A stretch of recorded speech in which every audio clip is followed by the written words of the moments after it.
Hello everyone and welcome to this week's edition of iTorah. This week I shall talk a little about Lag BaOmer, which falls this Sunday. Those of you who've been to Miron, near Tzfat in northern Israel on Lag BaOmer would have seen the literally tens of thousands of Jews, many of them not openly observant, celebrating Lag BaOmer. What does it mean to them?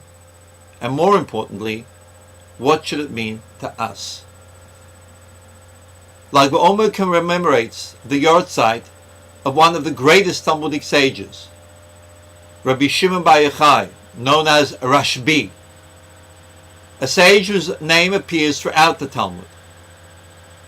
Rabbi Shimon is also famously known as the author of the Zohar, the primary work of Jewish mysticism.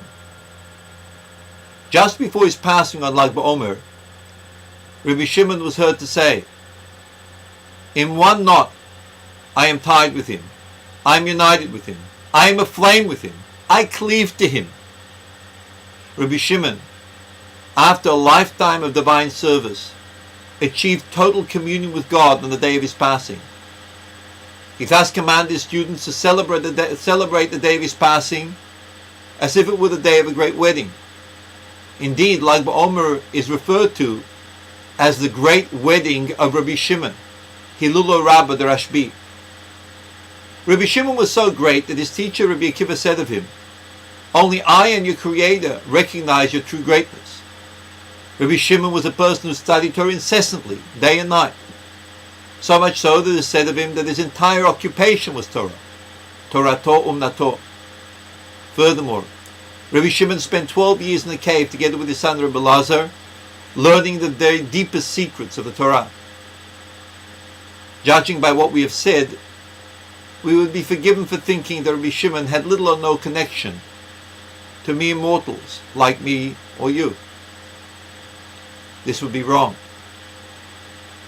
Hand in hand with his otherworldliness, Rabbi Shimon had a deep and abiding understanding of the ordinary Jew.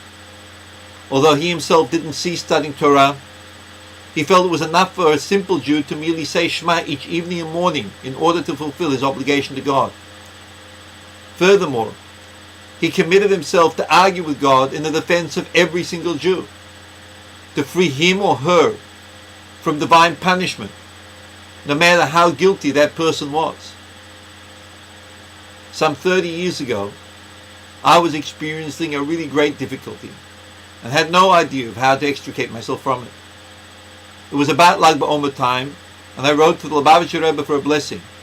He answered back, "The schus of the Rashbi, the merit of the Rashbi, is very great." Needless to say, the problem disappeared.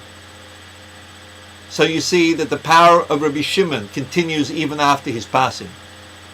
It is for this reason that all Jews, no matter how religious or otherwise they may be, celebrate Lag BaOmer, and the powerful lesson for us.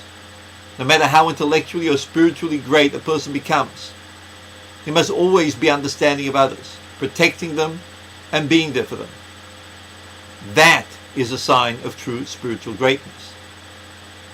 So, I wish you best wishes for a wonderful Shabbos and a truly happy Lag BaOmer.